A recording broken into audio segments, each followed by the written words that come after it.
Cette question est évidemment importante, mais on pourrait la lire avec différentes approches. Une des approches est par exemple que on sait qu'Alexandre le Grand est parti dans son expédition vers l'Inde et il a emmené des philosophes avec lui. Et il a emmené des philosophes avec lui. Les philosophes, on ne sait pas s'ils ont rencontré ces individus, on n'a pas la preuve tangible, mais il semble qu'ils ont rencontré des premières personnes qui seraient pas véritablement du bouddhisme, issus du bouddhisme, parce qu'ils n'ont véritablement pas à cette époque-là traversé le fleuve Indus, mais il semble qu'il y ait ces prémices-là de personnes qu'ils ont rencontrées et qu'ils auraient ramenées.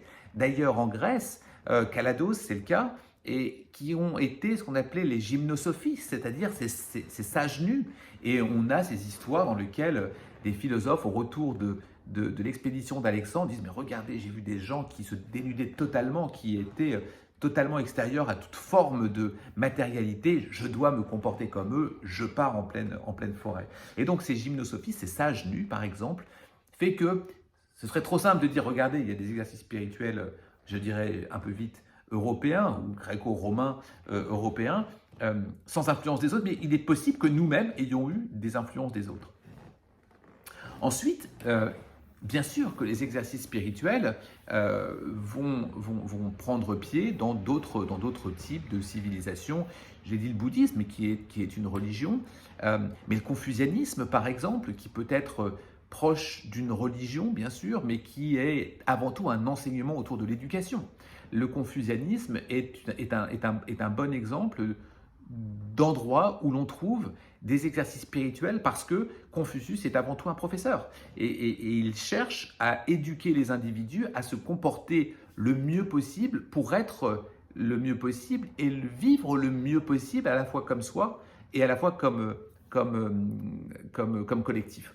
Donc, il y a, je reprends la phrase de Pierre Hadot que j'ai citée tout à l'heure, il y a en effet cette dimension universelle que vous allez retrouver chez Confucius, dans lequel il n'y aura pas beaucoup de différence avec d'autres sages grecs, par exemple, philosophes grecs. Donc il y a cette universalité qui n'est pas forcément liée à la géographie ou à la langue ou à l'école philosophique en tant que telle, mais il y a cet ensemble universel de comment se comporter et ça voudrait dire quoi être un homme. Et cette dimension-là semble tout à fait universelle. Ça ne veut pas dire qu'il n'y a pas des différences, des spécificités qui sont liées à l'histoire, bien sûr. Mais il y a toujours cette spiritualité qui existe. Et on pourrait, encore une fois, retourner la question encore dans un sens différent, c'est à quel endroit il n'y a pas eu de spiritualité dans le monde? Et a priori, ça n'existe pas. Il y a toujours eu des formes de spiritualité. On sait que la spiritualité, c'est ou bien conduire vers Dieu, ou bien conduire vers l'homme, vers la philosophie. Eh bien, cette dimension-là ne semble pas apparaître à d'autres endroits, finalement, qu'à travers l'espèce humaine qui, elle, s'approprie la question de la spiritualité, cherche à la développer, cherche à savoir comment vivre. Et le comment vivre, il ne semble pas y avoir de grandes différences à travers l'ensemble du monde.